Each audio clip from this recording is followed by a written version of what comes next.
ඩිනාරි ඔඩෙසි කණ්ඩායම් දෘශ්‍ය කලා ප්‍රදර්ශනය මේ මාස 27 වනදා සිට කොළඹ 7 ලයනල් වෙට් කලාගාරයේදී පැවැත්වෙනවා.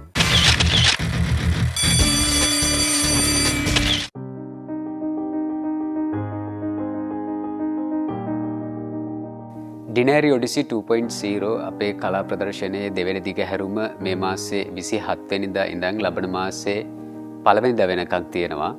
28 වෙනිදා ඉඳන් පළවෙනිදා වෙනකම් මහජන ප්‍රදර්ශනය සඳහා ප්‍රදර්ශනය විවෘතයි. මේ ප්‍රදර්ශනය සඳහා සහභාගී වන චිත්‍ර ශිල්පීන් 8 දෙනා විවිධ ශානරයන් ඔස්සේ තමන්ගේ නිර්මාණ කටයුතු කරමින් යන ශිල්පීන්. ඒ අතර ජ්‍යෙෂ්ඨ චිත්‍ර ශිල්පීන් වගේම නව චිත්‍ර ශිල්පීන් කීප දෙනෙකුත් මේ අතරට එකතු වෙනවා.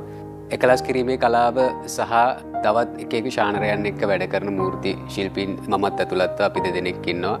මෙම ප්‍රදර්ශනය කොළඹ 7 ලයනල් වෙන්ට් ආර්ට් සෙන්ටර් හැරල් පීරිස් කලාගාරයේදී පැවැත්වෙනවා. ඉතින් හැමෝටම ආරාධනා කරනවා මේ ප්‍රදර්ශනය නරඹන්න එන්න කියලා.